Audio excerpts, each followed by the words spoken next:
অনেক সময় দেখা যায় আমাদের এমন কিছু ডকুমেন্টের দরকার পড়ে, ইমার্জেন্সিভাবে সেই ডকুমেন্টটা কাজে লাগাইতে হয়, কিন্তু ডকুমেন্টের মধ্যে অলরেডি আগেই কোনো কিছুর নাম লেখা আছে, সেটা ফটোকপিতে চেঞ্জ করতে হয় বা ঝামেলা আছে অনেক। সেইটাই আমরা আজকে কম্পিউটারের বা ফটোশপের মধ্যে এডিট করে দেখাবো কীভাবে করা সম্ভব। তো ভিডিওর শেষ পর্যন্ত দেখেন, আমার মনে হয় একটা ভালো ধারণা পাবেন যে আপনি নিজের ডকুমেন্ট নিজেই চেঞ্জ করবেন। তবে একটা কথা, কেউই এটা ইললিগালভাবে বা 2 নাম্বারই কোনো কাজে ইউজ করবেন না, কারণ বাংলাদেশ সরকার বর্তমানে এই দিক থেকে অনেক হার্ড। তো যদি ইউজ করেন আপনারটা আপনি ভুগবেন, আমার কোনো দোষ নাই।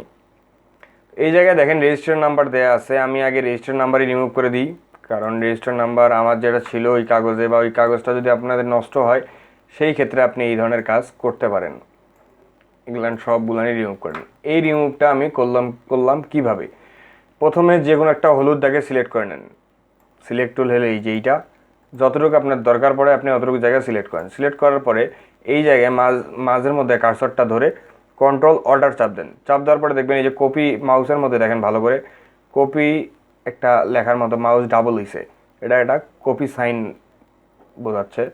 এইটারে এমনি মাউস দিয়ে ধরে টান দিয়ে আনেন, তবে কন্ট্রোল অল্টার ছাড়িয়েন না, এইভাবে করতে পারেন।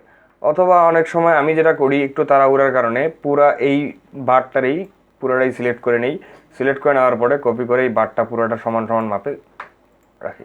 দেখেন অনেকটাই কম বোঝা যায়। তারপর এই জায়গায় আছে, এখন অনেকেই বলতে পারেন যে ভাই আমি সিলেক্ট করে তো ডিলিট করতে পারি। হ্যাঁ, আপনি ডিলিট তো করতে পারেন, ডিলিট করা সম্ভব, কিন্তু আপনি ওই ব্যাকগ্রাউন্ডের সঙ্গে আপনি ওই জিনিসগুলো মিলাইতে পারবেন না। দেখেন ব্যাকগ্রাউন্ডের সঙ্গে মেলে নাই কিন্তু।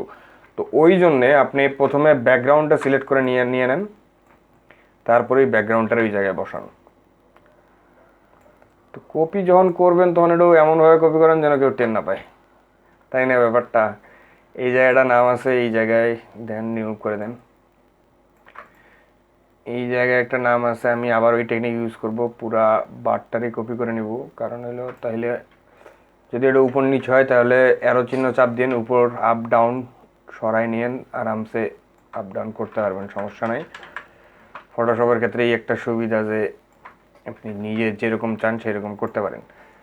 তো দেখছেন কত সুন্দর সব কিছু রিমুভ হয়ে গেল। তারপরে এখানে ঢাকা লেখা আছে, আপনার যে জেলা যদি হয় ওইরকম, তো আপনি ওইরকম আপনার জেলা অনুযায়ী এটা কাইটা নিয়েন। বাস, এইটা একটা কাটা। যে যে জায়গার মধ্যে হাতের লেখা আছে সবগুলো রিমুভ করে দিচ্ছি, কারণ হলো আমি লিখবো যেহেতু, তো পুরোটাই হাত দিয়েই লিখবো। বা যদি কারো দরকার পড়ে এই জায়গার মধ্যে এটা যদি প্যাচ লাগে কোনো কারণে, এখান থেকে এটা বান নিয়ে আসেন, নিয়ে এসে এনে কপি মেরে দিয়ে দেন,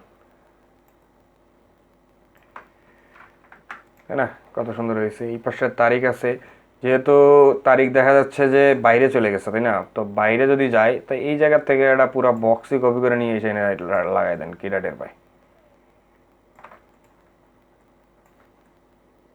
ওকে, দেখছেন কত সুন্দর আমাদের একটা কার্ড তৈরি হয়ে গেল, ফাঁকা কার্ড। এখন আপনি যদি এটা চাইলে প্রিন্ট করতে পারেন, প্রিন্ট করে নিয়ে আপনি ওই ওই জায়গার মধ্যে আপনার যেটা যেটা লেখার দরকার, মাতার নাম, জন্ম তারিখ, নাম সবগুলান বসাই দিতে পারবেন। আশা করি বুঝতে পেরেছেন ফটোশপে কীভাবে নাম রিমুভ করা হয়। প্রথমে সিলেক্ট টুল চাপ দিয়ে ওই জায়গাটা সিলেক্ট করে নিয়ে তারপরে আরামসে আপনি যদি চান যে কোনো লেখা মিশিয়ে দিতে পারেন। তো যাই হোক, আমার এটুকুর দরকার ছিল, আমি এটুকু রাখলাম। তো যদি একটু উপকার করে থাকি অবশ্যই একটা সাবস্ক্রাইব করে দিয়ে বের হবেন। যদি আরও লেখা থাকে ওই রকম সেম স্টাইলে আপনি পরিবর্তন করে নিতে পারেন। ভালো থাকেন, সুস্থ থাকেন, একটা সাবস্ক্রাইব তো প্রাপ্য, তাই না?